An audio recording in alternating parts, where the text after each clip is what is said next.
Frères et sœurs, amis invités, bonjour à tous. Bon sabbat à tout le monde. Comment allez-vous à la fin de cette semaine? Très bien.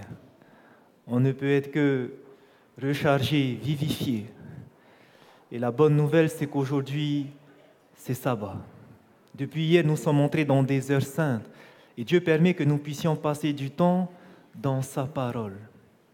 De mettre de côté nos soucis, de mettre de côté notre travail et de penser uniquement à lui, d'être en relation avec lui pour qu'il nous sanctifie, qu'il nous purifie.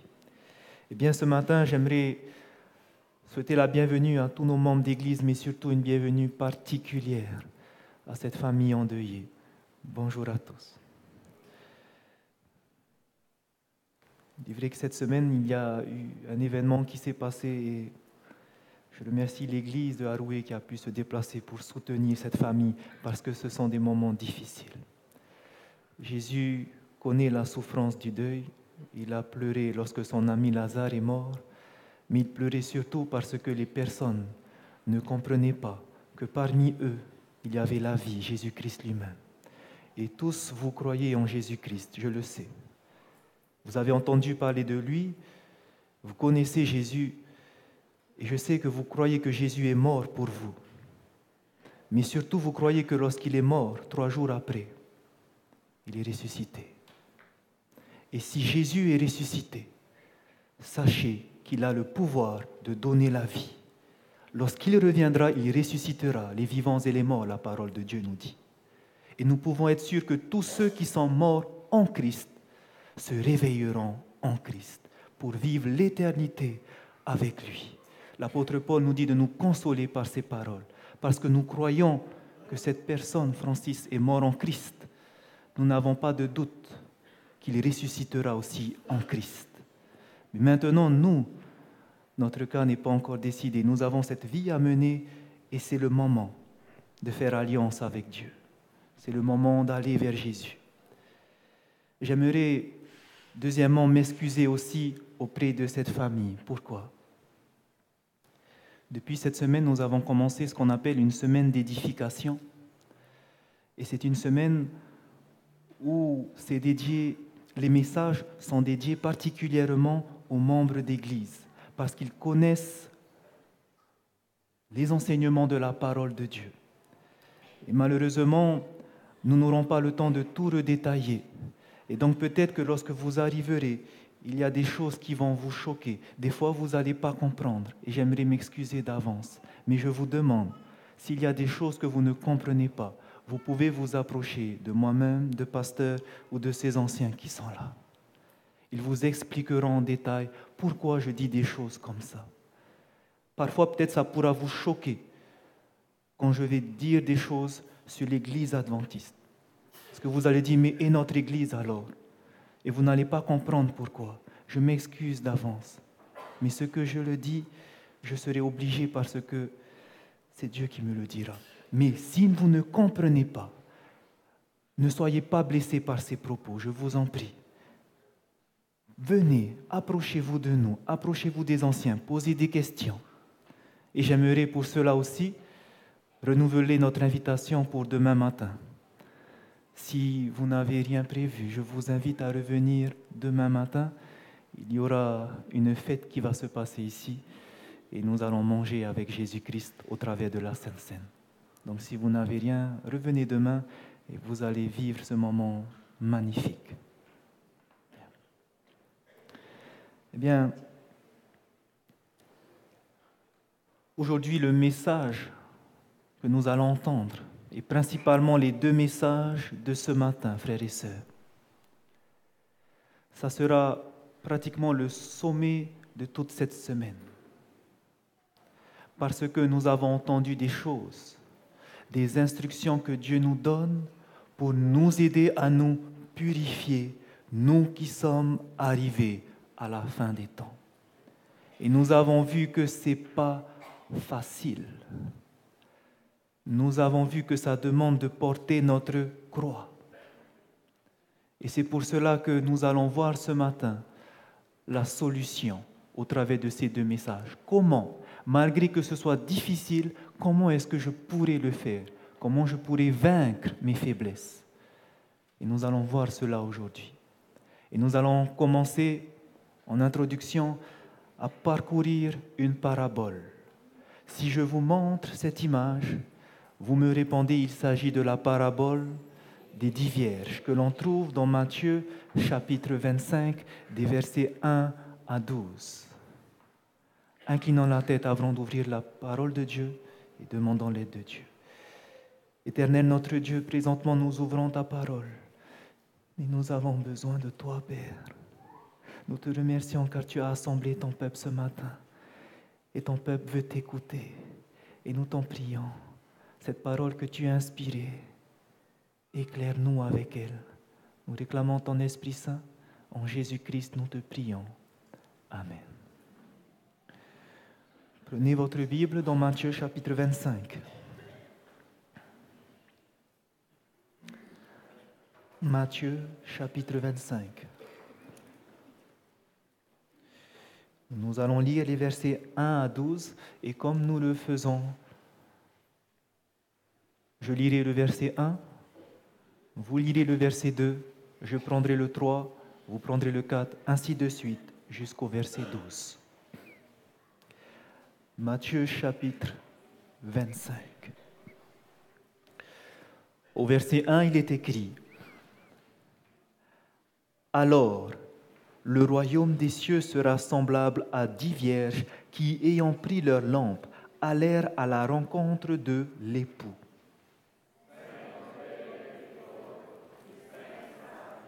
Les folles, en prenant leur lampe, ne prirent point d'huile avec elles, mais les sages prirent. Comme l'époux tardait, toutes s'assoupirent et s'endormirent.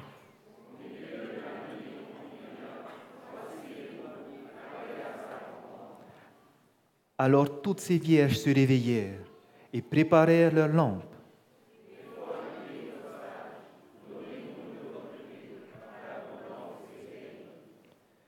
Les sages répondirent: Non, il n'y en aurait pas assez pour nous et pour vous.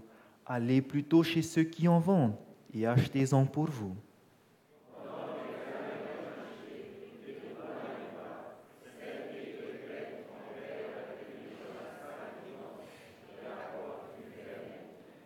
Plus tard, les autres vierges vinrent et dirent: Seigneur, Seigneur, ouvre-nous.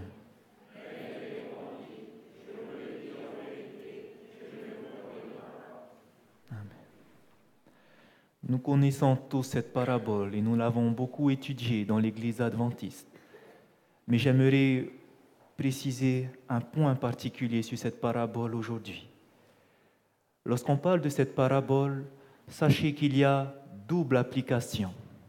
La première application, l'esprit de prophétie, nous dit qu'elle s'est déjà passée. Et il y aura une autre application future. Voici ce qu'elle nous dit dans Review and Herald. Je me réfère souvent à la parabole des 10 vierges, dont 5 étaient sages et 5 folles. Cette parabole a été et sera accomplie à la lettre. Elle a déjà été accomplie. Quand est-ce? En 1844. Il y a eu un retard en 1844. On pensait que Jésus allait arriver vers l'été 1844, mais cela ne s'est pas passé. Il y a eu ce retard. Mais il y a eu le grand cri qui est venu en automne 1844 pour dire aux gens de se réveiller, Jésus revient. C'était la première application. Vous pouvez lire en détail cela dans Tragédie des siècles, chapitre 22. Mais elle nous dit qu'il y a une deuxième application également, parce qu'elle sera accomplie au futur. Quand est-ce? À la fin des temps, à notre époque. Vous pourrez lire cela également en détail dans Parabole de Jésus, le dernier chapitre, à la rencontre de l'époux. Aujourd'hui, nous allons voir à quoi correspond cette parabole pour nous qui vivons la fin des temps. Et pour cela, nous avons besoin d'ouvrir nos cœurs, besoin que le Saint-Esprit nous parle, besoin que nos soucis soient mis de côté. Nous avons besoin d'entendre Dieu parler. Et nous allons faire comme nous avons toujours fait. Avant de recevoir cette parole, demandons à Dieu de préparer nos cœurs, nos pensées. Nous allons nous mettre à genoux pour ceux qui le peuvent. Nous allons prier d'abord individuellement pour demander à Dieu de nous parler. Et ensuite, je terminerai par une prière. Mettons-nous à genoux.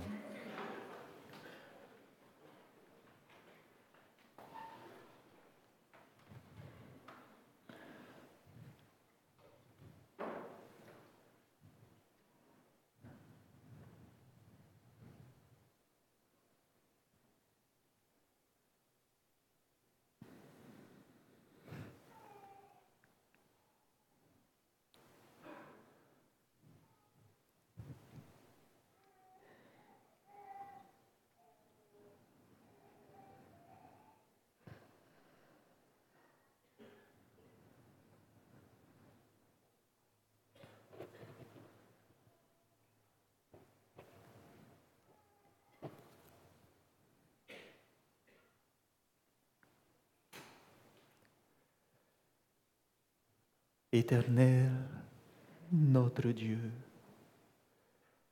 ce matin nous nous agenouillons devant toi, car tu es digne de louange et d'adoration.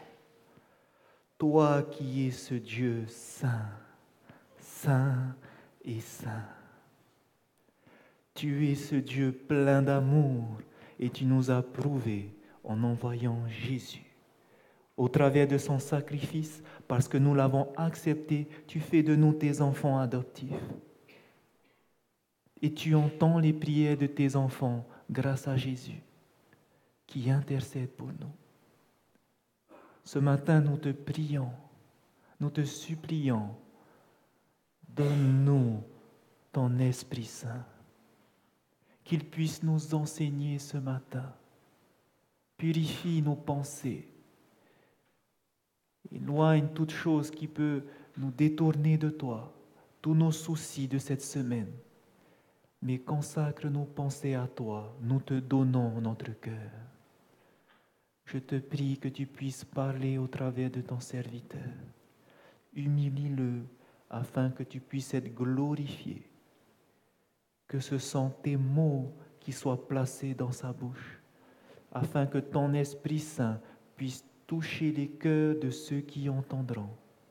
Oui, Père, tout se fait par toi et ton Esprit. C'est pour cela que nous te demandons, en sachant que l'ennemi est furieux contre ton peuple ce matin, de nous entourer de tes anges puissants. Campe autour de nous, Seigneur. Envoie tes anges et repose toute mauvaise influence. Mais que maintenant, en ce moment, ton nom puisse être glorifié. Merci d'entendre nos prières et de l'exaucer, car c'est en Jésus que nous te demandons toutes ces grâces. Amen.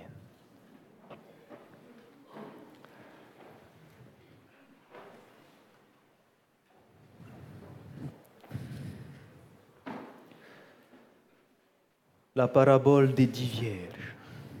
Si je vous pose la question, lorsque Jésus utilise cette image des vierges, que symbolise une vierge dans cette parabole? Vous me répondez, l'Église. En effet, lorsque Paul va parler à l'Église de Corinthe, par exemple, ses premiers chrétiens, voici ce qu'il va leur dire dans 2 Corinthiens 11, verset 2.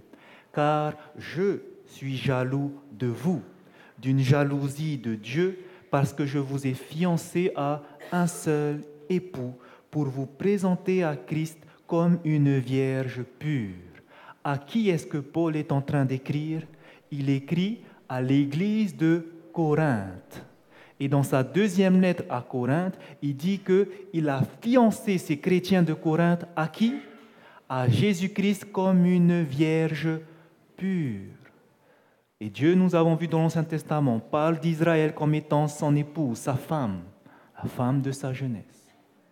Donc, lorsque on parle d'une vierge, symboliquement, il s'agit des chrétiens, de son Église, des chrétiens. Maintenant, regardez que font ces vierges, que fait cette Église. Lorsque nous regardons au verset 1, on voit ce qu'ils portent avec eux. Alors le royaume des cieux sera semblable à 10 vierges qui, ayant pris leur lampe, allèrent à la rencontre de l'époux. Ils ont pris avec eux quoi? La lampe. Et nous savons dans la parole de Dieu que la lampe signifie quoi? La lampe signifie la parole de Dieu. Psaume 119, verset 105. « Ta parole est une lampe à mes pieds et une lumière sur mon sentier. » Donc, ils ont la parole de Dieu avec eux, cette parole de vérité. La parole n'est pas seulement, la lampe ne représente pas seulement la parole de Dieu. Lorsque vous prenez, par exemple, dans Proverbes chapitre 6, verset 23, il est écrit « Car le commandement est une lampe et l'enseignement une lumière. » Donc, non seulement ils ont la parole de vérité avec eux, ces chrétiens, mais en plus, ils ont les commandements. Ils gardent les commandements de Dieu. Donc, on nous parle de chrétiens qui gardent les commandements de Dieu, qui ont la vérité, la parole de vérité. Et qu'est-ce qu'elles font? Au verset 1 toujours, elles allèrent à la rencontre de l'époux. Donc, elles sont en train d'attendre, elles attendent cet époux. Et que représente l'époux dans la parole de Dieu? L'épouse de l'Église, c'est le Christ, selon Éphésiens chapitre 5. Donc, ce sont, premièrement, des chrétiens qui ont la parole de Dieu, la vérité, qui gardent ses commandements et qui attendent le retour de Jésus. Lorsque vous pensez à une église qui attend le retour de Jésus, qui garde les commandements de Dieu, donc vous savez de quelle église on parle. Maintenant, cette parabole que Jésus donne, c'est une parabole où il va parler de son Église à la fin des temps. Son Église. Et regardez ce qui se passe dans son Église. Qu'est-ce qui va se passer pour son Église? Matthieu chapitre 25, verset 3, il était écrit « Comme l'époux tardait, toutes s'assoupirent et s'endormirent. » Que fait l'époux? Il tarde. En effet, les mariages chez les Juifs se faisaient plutôt au coucher du soleil, 18 heures du soir. Mais là, ici, vous verrez que l'époux va venir à quelle heure? En plein milieu de la nuit, vers minuit. Il y a un retard. L'époux devait venir à une certaine heure. Il n'est pas venu, il est venu après. Maintenant, la question, est-ce que pour l'Église qui attend le retour de Jésus, il y a eu aussi un retard? Il y a déjà eu ce retard, nous avons vu, en 1844, ça s'est accompli, mais la parole, l'esprit de prophétie nous dit, ça va se réaccomplir de nouveau. Est-ce qu'il y a eu un retard à notre époque? Vous allez voir que oui. Jésus devait déjà revenir, mais il n'est pas encore revenu.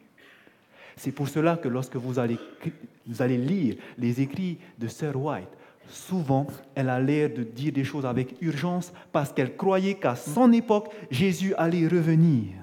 Par exemple, vous lisez en 1885, lorsqu'elle va écrire « À cette époque du monde où les scènes de l'histoire terrestre doivent bientôt prendre fin, où nous allons entrer dans un temps de trouble tel qu'il n'y en a jamais eu.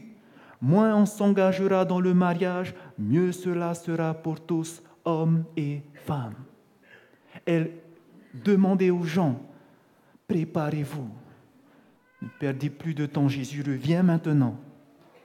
Elle pensait que Jésus allait revenir à son époque. Pourquoi? Parce que vous lisez dans Message choisi, volume 2, qu'elle a eu une vision, où dans sa vision, elle était à l'église, il y avait des personnes qu'elle connaissait, ses contemporains, et tout d'un coup, elle voit le retour de Jésus. Et elle se dit que, puisque Jésus est revenu et qu'il y avait ces personnes de son époque, elle en a déduit que Jésus allait revenir à son époque. C'est pour cela qu'elle écrivait ces choses-là. tout va s'accomplir. Jésus va revenir, mais il n'est pas revenu. Dans ces années 1885 jusqu'en 1890, les adventistes du 7e jour croyaient que Jésus allait revenir et la servante du Seigneur aussi. La question, c'est cela alors. Pourquoi il y a eu ce retard? Pourquoi Jésus n'est pas revenu à cette époque? Et pourquoi ici maintenant on attend encore? Pourquoi ce retard? Voici la réponse. Voici ce qui s'est passé à l'époque de nos pionniers. Testimonies to ministère, témoignage pour les ministres de l'Évangile. La servante du Seigneur écrit dans sa grande miséricorde, le Seigneur a envoyé un message des plus précieux à son peuple par les frères Wagner et Jones. Ils avaient un message important qui vient de la part du Seigneur. Qui sont ces deux hommes? Wagner et Jones étaient deux jeunes zélés qui étudiaient la parole. Et ils avaient un message venant de Dieu. Et la question c'est, quel est ce message qu'ils devaient partager? Elle continue en disant, ils présentaient la certitude de la justification par la foi. Il invitait chacun à recevoir la justification du Christ, qui s'exprime dans l'obéissance à tous les commandements de Dieu. Voici le message que Dieu leur a donné. La justification par la foi, qui s'exprime dans l'obéissance à tous les commandements de Dieu. Et là, vous allez me dire, mais qu'est-ce que ça veut dire? Est-ce qu'on ne connaît pas déjà ça? Maintenant, regardez bien. Voici quelle était la compréhension des adventistes de l'époque. À l'époque, lorsqu'on lisait ce verset, voici un verset clé qui a changé, qui était la base du message de Jones et Wagner. Le message clé, le centre de leur message, c'était dans Galates chapitre 3, versets 24 et 25. Que dit ce verset? Ainsi, la loi a été comme un pédagogue pour nous conduire à Christ, afin que nous fussions justifiés par la foi. Que cela veut dire? La loi, c'est comme un pédagogue. Le mot pédagogue ici, c'est peidagogos, qui signifie c'était un esclave romain qui se chargeait de l'éducation des enfants romains. Et donc, on nous dit que la loi, c'est comme cet esclave, ce serviteur qui dirigeait les enfants pour conduire à qui? Pour les conduire vers Christ. Pourquoi? Pour que nous soyons justifiés par la foi. Et maintenant que nous sommes à Christ, alors la foi est venue, nous ne sommes plus sous ce pédagogue. Nous n'avons plus besoin de cette loi. La compréhension de l'époque était directement en conflit avec le message qu'ils avaient, Jones et Wagner. Pourquoi? Parce qu'à l'époque, voici comment ils comprenaient. Ils comprenaient que cette loi qui nous conduit à Jésus, il s'agit de la loi cérémonielle, c'est-à-dire la loi sur les sacrifices. Lorsqu'on pêche, on prend un agneau, lorsqu'on pêche, on prend ça, etc. On va devant le prêtre, ainsi de suite. Et donc, à l'époque, les adventistes pensaient que cette loi avec les cérémonies, c'est cette loi qui nous conduisait à Jésus. Pourquoi? Parce qu'au travers du sacrifice de l'agneau, ça représentait qui? Jésus-Christ. Mais lorsque Jésus est venu, qu'est-ce qui se passe? Est-ce que nous avons besoin encore de faire des sacrifices? Non, parce que maintenant, le vrai agneau de Dieu est venu pour ôter les péchés du monde. Donc, on n'est plus sous cette loi. Donc, leur compréhension, c'était que lorsque Jésus est venu, nous n'avons plus besoin de faire ces sacrifices, et alors, nous ne sommes plus sous ce pédagogue, sous cette loi cérémonielle. Est-ce que vous comprenez la compréhension des adventistes de l'époque? Est-ce que c'est biblique? Oui, c'est biblique. Mais maintenant, voici le message que Dieu a envoyé à ces deux jeunes hommes. Un message qui va changer les mentalités. Ils vont dire que cette loi qui nous conduit vers Jésus, ce n'est pas seulement la loi cérémonielle, mais c'est aussi la loi de Dieu. Ah bon? Oui. La loi de Dieu, c'est ce pédagogue qui nous mène à Christ. Pourquoi? Parce que la loi de Dieu va montrer nos défauts de caractère.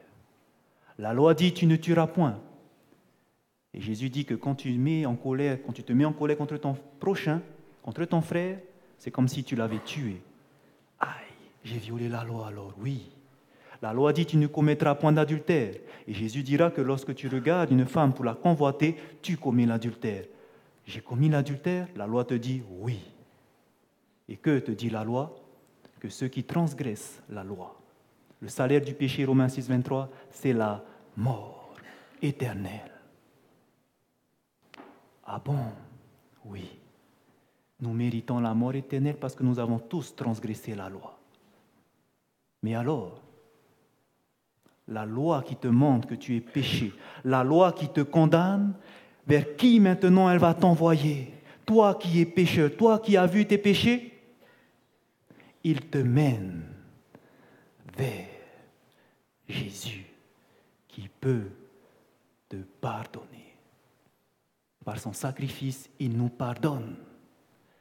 Et maintenant que Jésus, que la loi, ce pédagogue t'a emmené vers Jésus, nous ne sommes plus sous ce pédagogue. Autrement dit, nous ne sommes plus sous la condamnation de la loi. La loi qui te condamnait, maintenant en Jésus, tu es justifié. Mais voilà. La question c'est, est-ce que alors, je ne suis plus sous la loi, donc je n'ai plus besoin de garder les commandements de Dieu? Puisque je ne suis plus sous cette loi qui me condamne, je n'ai plus besoin alors de garder les commandements de Dieu. Et c'est là qu'ils vont poursuivre en disant non. Maintenant que tu as compris que Jésus t'a libéré de la mort éternelle, maintenant que tu as compris que par son sacrifice, tu es sauvé. Quel amour insondable ce Dieu a eu pour les pécheurs. Et maintenant, qu'est-ce qui se passe? Que tu aimes ton Dieu, que tu as compris ce que Jésus a fait pour toi, que tu l'aimes. Qu'est-ce que Dieu va faire? Maintenant que tu l'aimes, Jésus va dire, si vous m'aimez, Jean 14, 15, gardez mes commandements. Maintenant, mon enfant, que tu as compris ce que j'ai fait pour toi, garde mes commandements. Mais je ne peux pas garder les commandements. La parole de Dieu me dit dans Ésaïe 64, versets 4 et 5, que toute chose que je fais, toutes ces œuvres que la loi me dit de faire, c'est comme un vêtement impur. C'est sale devant Dieu. Je veux faire le bien, mais quand je fais le bien, ce n'est pas bon, je pêche à chaque fois. Comment alors je peux faire tes commandements? Et c'est là que la Bible répond dans Hébreux chapitre 8. Je vous invite à regarder dedans. Hébreux chapitre 8.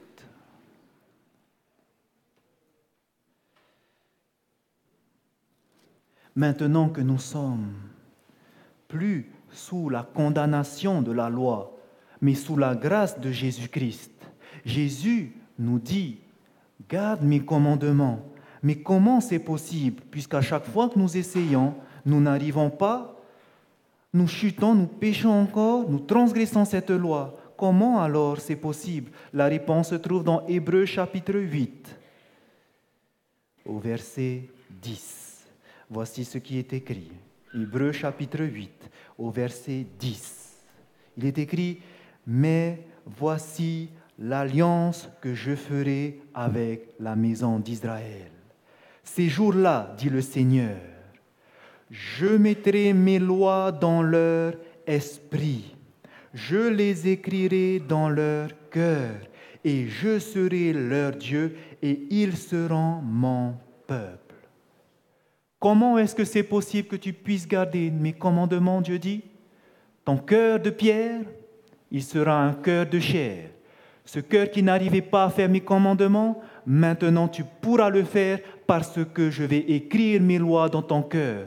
Comment ça va se passer? Par mon esprit. Dans Philippiens chapitre 2, verset 13, regardez qu'est-ce qui va se passer. Jésus va changer nos cœurs. Et que va-t-il se passer? Philippiens chapitre 2.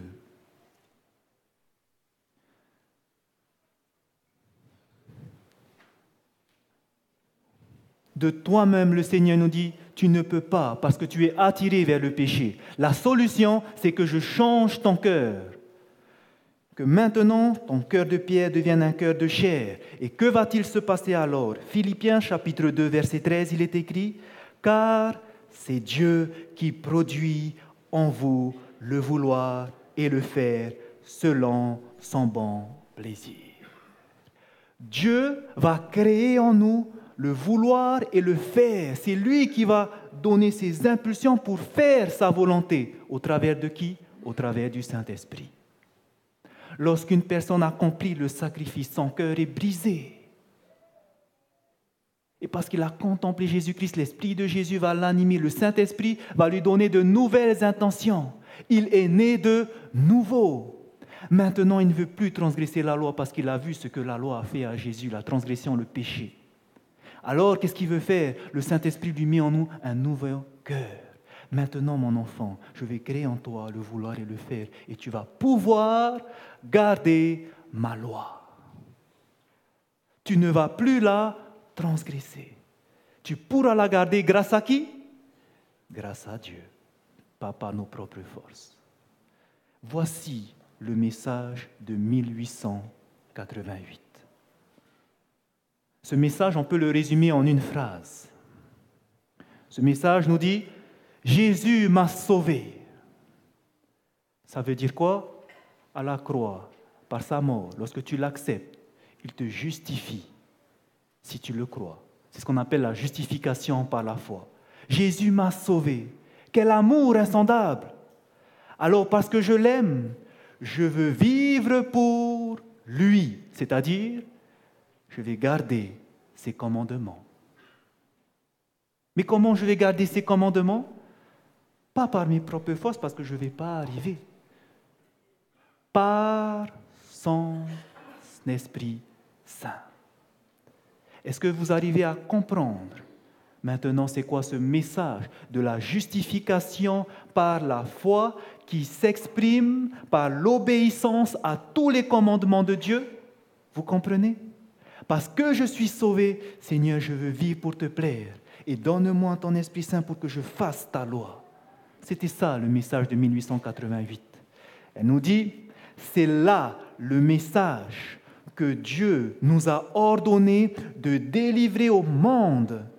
C'est le message du troisième ange qui doit être proclamé d'une voix puissante et accompagné d'une abondante effusion de son esprit. De quel événement on parle ici lorsqu'il y aura cette abondante effusion du Saint-Esprit? La pluie de l'arrière-saison. Quel est le message qui doit partir avec la pluie de l'arrière-saison? Le message de 1888. Et tout à l'heure, vous allez comprendre pourquoi. Pourquoi ce message? Et malheureusement, lorsque Dieu a envoyé ces deux messagers, John C. Wagner, les dirigeants de notre Église n'ont pas voulu l'entendre. Il y avait le président de la conférence générale qui était à l'époque Butler, et il y avait à ses côtés le directeur de Review and Herald, Uriah Smith, qui se sont opposés à ce message. Pourquoi ils se sont opposés à ce message? Pourquoi ils ne voulaient pas comprendre que la loi de Dieu qui nous conduit, c'est elle qui nous conduit vers Jésus-Christ et nous sommes plus sous ce pédagogue? Pourquoi? Tout simplement parce que si nous ne sommes plus sous la loi, alors on n'a plus besoin de garder les commandements. Alors, c'est ça que vous voulez nous dire? Ils n'ont pas écouté la fin, que non, il faut garder. par l'Esprit Saint. Pour eux, dès qu'on dit non, on n'est plus sous ce pédagogue, donc ça veut dire on ne garde plus les commandements de Dieu. Il dit non, on ne veut pas ce message. Pourquoi il disait ça? Parce qu'à cette époque-là, cela fait à peine 40 ans que l'Église adventiste a reçu les 10 commandements. Et tellement on est content qu'on a compris qu'il faut garder le sabbat. On s'attache au sabbat. Et maintenant, il y a 2 bonhommes qui viennent nous dire on n'est plus sous la loi. Ah non, on ne veut pas entendre ça. On ne veut pas entendre ça. Ce message a réellement été rejeté. Mais pourquoi ce message était important? Pourquoi Dieu a voulu donner ce message? Parce que son Église, malheureusement, lorsqu'ils ont retrouvé la loi de Dieu, ils étaient tellement contents de la retrouver qu'ils disaient, regardez, nous on garde le sabbat et vous ne gardez pas. Nous sommes sauvés, pas vous. On devient ce qu'on dit légaliste. On pense que c'est le fait de garder le sabbat qui va nous sauver. C'est les œuvres. Ils n'ont pas compris le lien entre l'Évangile, Jésus-Christ qui nous sauve, et la loi. Et parce qu'on n'a pas compris cela, on tombe dans le légalisme. Et aujourd'hui, malheureusement, on continue encore à être légaliste, même parmi les membres de notre Église. Regarde, moi, je mange des légumes. Je suis la réforme sanitaire. Et lui, il continue avec sa viande. Quand vous dites ça, frères et sœurs, c'est comme si vous dites, par mes propres forces, je suis en train de garder ça. Par mes œuvres, je fais ça. C'est ça qu'on appelle le légalisme. Moi, quand ça arrive le sabbat, j'éteins toutes les télés. Il n'y a rien, tout est prêt. Lui, quand arrive le sabbat, il n'a même pas fini de préparer son âme.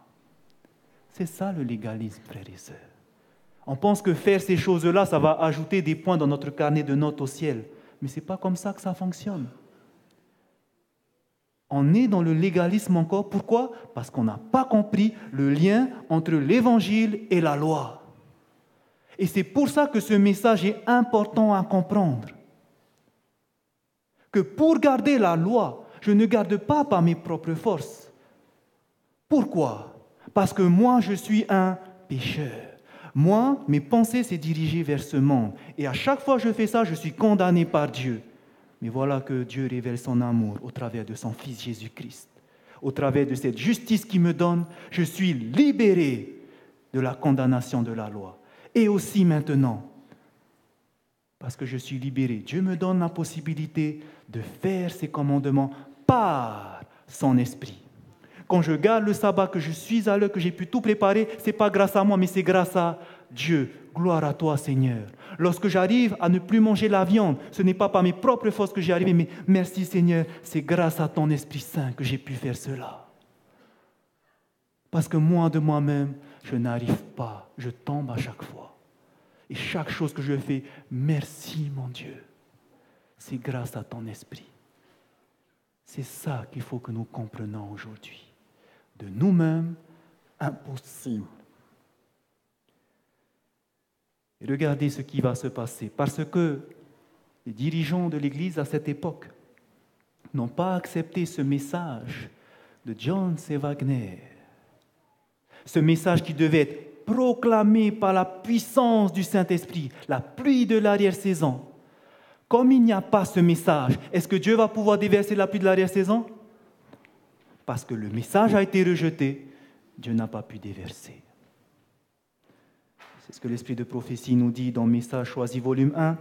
Le refus d'abandonner des idées préconçues et d'accepter la vérité explique en grande partie l'opposition qu'a rencontrée à Minneapolis le message du Seigneur présenté par les frères Wagner et Jones. Ils ont présenté ce message à la conférence générale de 1888 qui se passait à Minneapolis. Lorsqu'ils ont présenté ce message, on a refusé d'abandonner ces fausses idées. Ils n'ont pas tout écouté. Et en suscitant cette opposition, Satan a réussi, dans une grande mesure, à priver notre peuple de la puissance extraordinaire du Saint-Esprit que Dieu désirait ardemment lui communiquer. On n'a pas pu recevoir la pluie de l'arrière-saison parce que le message a été retiré.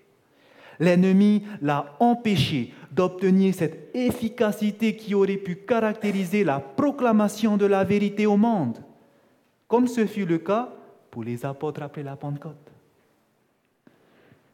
On a résisté à la lumière qui doit éclairer le monde entier de sa gloire et l'action de nos propres frères, Butler et Smith, a grandement contribué à priver le monde de cette lumière.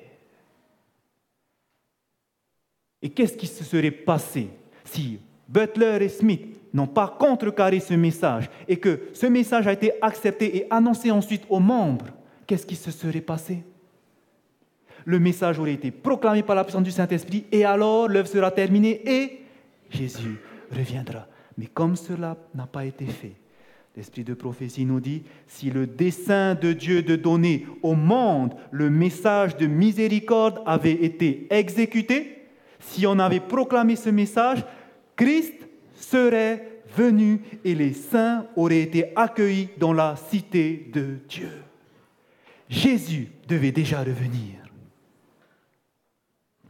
Jésus devait déjà revenir. Mais il n'est pas revenu.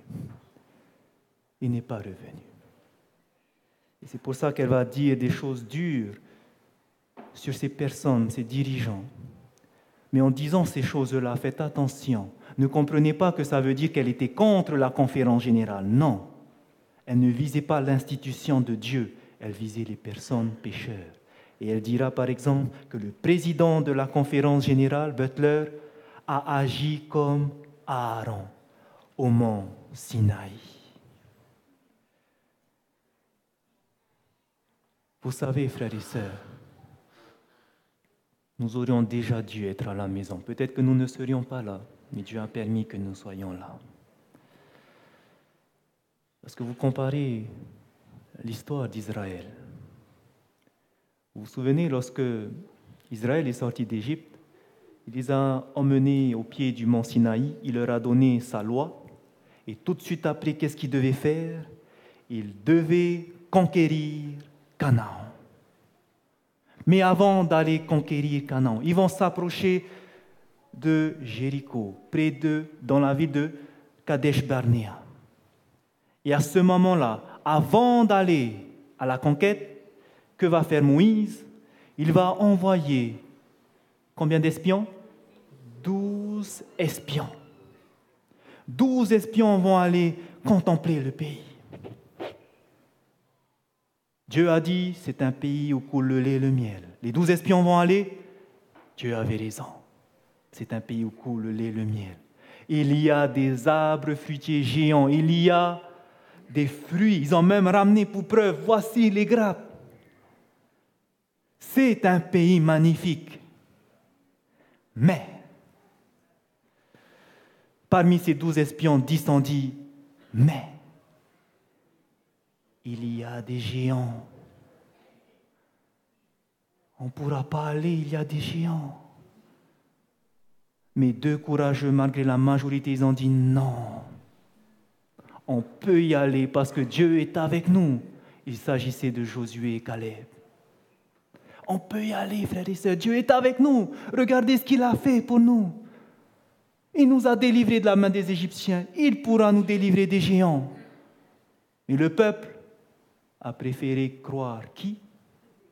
Les 12 espions. Ils ont douté de Dieu et ils ont préféré croire au rapport des 10 espions. Conséquence, parce que pendant 40 jours, ils sont allés espionner et qu'ils ont donné ce faux rapport au retour, Dieu va les dire, maintenant vous allez rester 40 années dans le désert. Je compte 1 jour par année. 40 ans dans ce désert. La parole nous dit dans 1 Corinthiens 10, verset 11, que ces choses qui sont arrivées à Israël, ces choses leur sont arrivées pour servir d'exemple et elles ont été écrites pour qui?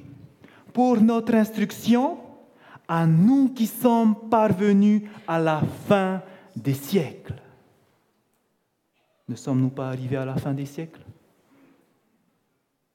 Ces choses qui se sont passées, c'est un exemple pour qui?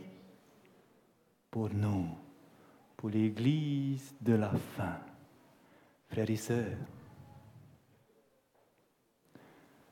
Dieu a envoyé son message au travers de ses deux serviteurs, Jones et Wagner, pour dire à la conférence générale, ce message, nous devons le proclamer. Et alors, nous pourrons entrer dans la Canaan céleste qu'on attend. Et malheureusement, on n'a pas cru. On a laissé ce message de côté. Et qu'est-ce qui se passe finalement? Jésus n'est pas revenu. Et nous devrons encore rester dans ce désert pendant des années. C'est pour ça qu'aujourd'hui, nous ne sommes pas à la maison. Ce qui s'est passé pour eux, Israël, c'est un exemple pour nous qui sommes arrivés à la fin. Israël n'est pas entré à cause du doute. Et ils sont restés dans le désert. Aujourd'hui, nous devrions aller déjà. Mais ce n'est pas fait. Parce qu'on a douté de Dieu. Et c'est pour ça qu'aujourd'hui, Jésus n'est pas revenu et que nous sommes encore dans ce désert qu'est ce monde. Et maintenant, la question est celle-ci.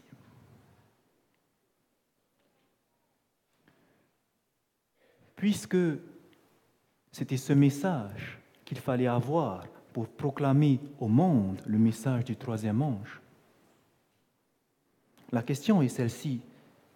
Est-ce qu'aujourd'hui, ce message est revenu dans l'Église?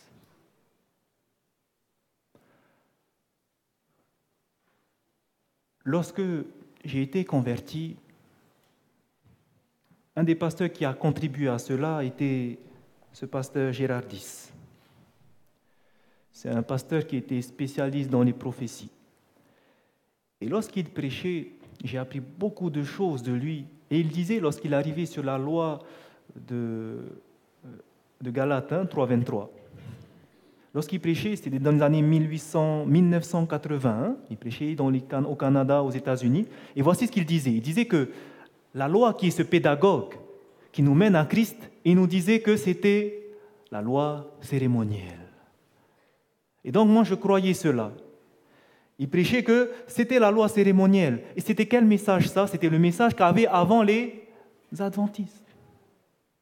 Et je croyais cela. Mais, ce qui veut dire qu'en 1988, dans ces années-là, est-ce que le message de John C. Wagner est revenu dans l'Église? Non. Parce que même ces pasteurs-là continuent à prêcher que c'était toujours la loi cérémonielle qui est notre pédagogue. Mais lorsque, dans les années 2000,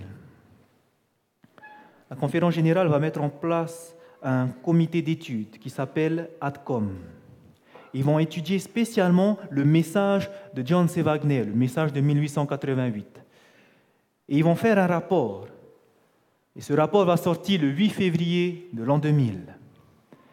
Et au travers de ce rapport, ce comité va approuver le très précieux message mis en avant par Jones et Wagner. Amen, Seigneur. La conférence générale a approuvé cela. Et c'est pour ça que, lorsque vous allez regarder vos écoles du sabbat, le 4e trimestre de l'année 2011, lorsqu'on a parlé de l'épître aux Galates, l'évangile dans l'épître aux Galates, si vous vous souvenez, il y a 4 ans, 5 ans maintenant, on nous parlait de cette loi cérémonielle et de la loi de Dieu qui était le pédagogue qui nous emmenait vers Christ. Le message est revenu. Le message est revenu. Et ceux qui ont la mémoire pas très fraîche, en 2014, 2e trimestre, l'école du sabbat, le Christ et la loi, tout ce que je vous ai dit tout à l'heure, c'est ce qu'on avait étudié dans cette école du sabbat. Christ et la loi. Christ nous justifie. Nous ne sommes plus sous la condamnation de la loi, mais maintenant, en étant justifiés, nous allons garder les commandements par le Saint-Esprit. C'est revenu. Le message est revenu. Et mieux encore, malgré que c'était un petit peu confus dans la tête de plusieurs membres d'Église dans le monde, parce que ça a fait un bouleversement, et aujourd'hui, ça commence à mieux rentrer depuis ces écoles du sabbat. Je n'ai pas pu mettre la diapo, mais je rends gloire à Dieu car à la dernière conférence générale qui s'est passée à San Antonio l'année dernière, vous vous souvenez? lorsque le président Ted Wilson a été réélu. Lorsque Ted Wilson a été réélu, lorsqu'il a fait son discours, il va préciser sur des points qu'il aimerait se focaliser. Et parmi ces points, il va vouloir focaliser l'Église. Il va dire, nous devons vivre ce message de la justification par la foi qui se démontre par l'obéissance aux commandements. Le président de la conférence générale lui-même est en train de relancer à l'Église mondiale de reprendre ce message de 1888. Et l'Église maintenant étant au clair, nous avons ce message, qu'est-ce qui peut se passer? Nous pouvons le proclamer. Nous pouvons le proclamer. Et je rends gloire à Dieu pour cet homme, Ted Wilson, pour son bureau. Parce que grâce à eux, lorsqu'il a été élu à la première fois, il y a 5 ans de cela, ils ont mis en place ce fameux Revival and Reformation, au travers de l'étude de la parole, lire un chapitre par jour, et aussi à côté, prier. Pourquoi? Pour l'effusion du Saint-Esprit, le matin 7h, le soir 7h, tous les jours de la semaine. Parce qu'on a ce message, maintenant on peut prier pour cela. On réclame le Saint-Esprit. Et lorsqu'il a été réélu, alors qu'il a appuyé le message de 1888, ils ont ramené encore réveil et réforme, au travers prière, le matin, le soir, pour l'effusion du Saint-Esprit. Et en plus, gardez aussi, believe his prophet, c'est ce qu'on entend à la radio le matin, croyez en ses prophètes, c'est l'étude de la parole de Dieu, un chapitre par jour, mais en plus, à côté de cela, lire l'esprit de prophétie, un chapitre par jour. Et en ce moment, on y suit patriarche et prophète. Est-ce que vous voyez un petit peu? On est en train de préparer la pluie de l'arrière-saison. Et nous avons tous eu cette école du sabbat, et je rends gloire à Dieu. Un réveil et une réforme. Vous vous souvenez de cette école du sabbat? Est-ce que le monde entier n'est pas au courant qu'il faut se réveiller? Mais malheureusement, vous savez, il y a des personnes qui sont encore dures ici. Mais Dieu a annoncé à son Église, il est temps de se réveiller. Il est temps de se réveiller. Maintenant, lorsque vous considérez ces choses, lorsque vous voyez que le message de 1888 est revenu, lorsque vous voyez que l'Église se prépare à se réveiller.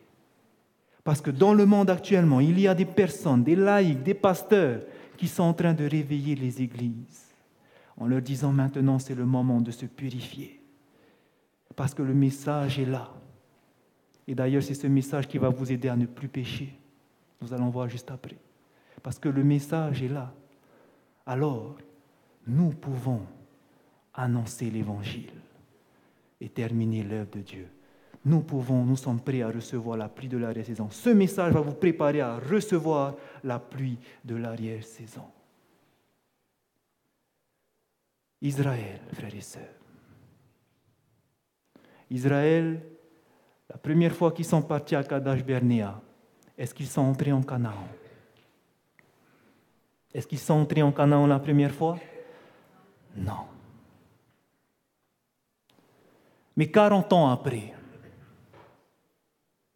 alors que Josué a dit au peuple de se préparer, de se purifier parce que nous allons vers la Canaan, est-ce que la deuxième fois, ils ont été en Canaan?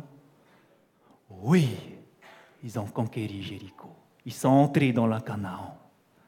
Frères et sœurs, l'Église adventiste, l'Église de Dieu, est-ce qu'elle est entrée pour la première fois en Canaan? Et la deuxième fois, est-ce qu'elle ira? C'est sûr. Ce qui s'est passé, c'est une image. Israël n'est pas parti la première fois, mais la deuxième fois, ils sont allés. Nous ne sommes pas partis la première fois en 1888-90. Mais la deuxième fois, est-ce que nous irons? Oui. Et c'est qu'en ce moment, maintenant, nous nous préparons pour cela, frères et sœurs. Vous avez compris maintenant pourquoi tous ces événements se passent à notre époque. Pourquoi tout va si vite? Parce que maintenant, c'est le moment pour de bon, pour le peuple de Dieu, d'entrer dans la Canaan. Mais il faut se purifier, s'humilier. C'est ça le plus important. Nous allons entrer, frères et sœurs, mais préparons-nous. Et je prie que dans le message qui va venir juste après, vous allez comprendre comment se préparer. Que le Seigneur vous bénisse, frères et sœurs. Amen.